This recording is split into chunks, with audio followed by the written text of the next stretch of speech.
Superioritas terhadap sesama rakyat kecil bukanlah sifat yang lahir begitu saja, melainkan warisan kolonial. Pada masa penjajahan, masyarakat sengaja dibelah dalam kelas-kelas sosial. Ada yang dianggap lebih dekat dengan penguasa, ada yang ditempatkan sebagai kelas bawah yang hanya pantas bekerja kasar. Pola ini menanamkan mentalitas bahwa sedikit perbedaan status atau akses bisa dijadikan alasan untuk merasa lebih tinggi dari sesama.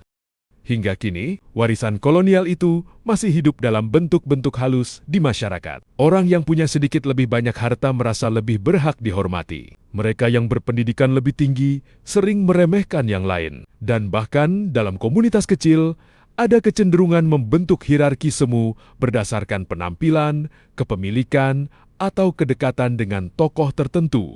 Akar superioritas di kalangan rakyat kecil adalah ekonomi dan status semu, yaitu perbedaan kecil dalam kepemilikan barang atau akses layanan, sering dijadikan alasan untuk merasa lebih tinggi. Pendidikan dan informasi, yaitu mereka yang sedikit lebih berpendidikan, kadang menyepelekan sesama, seolah pengetahuan membuatnya lebih berharga. Pengaruh politik dan agama, yaitu figur atau kelompok tertentu menanamkan narasi bahwa ada kelas di antara rakyat kecil sendiri, sehingga solidaritas melemah. Dampak superioritas adalah, superioritas ini merusak solidaritas yang seharusnya menjadi kekuatan rakyat kecil. Mereka yang sama-sama hidup dalam keterbatasan justru saling merendahkan. Akibatnya, manipulasi dari elit lebih mudah terjadi. Empati hilang dan jurang sosial semakin dalam, meski semua tetap menghadapi tekanan yang sama.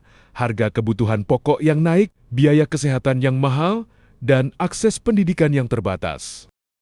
Superioritas di kalangan rakyat kecil seringkali lahir dari ilusi status. Misalnya, seseorang yang memiliki motor baru merasa lebih berkelas dibanding tetangganya yang masih berjalan kaki. Padahal, keduanya tetap sama-sama berjuang menghadapi sistem yang menekan.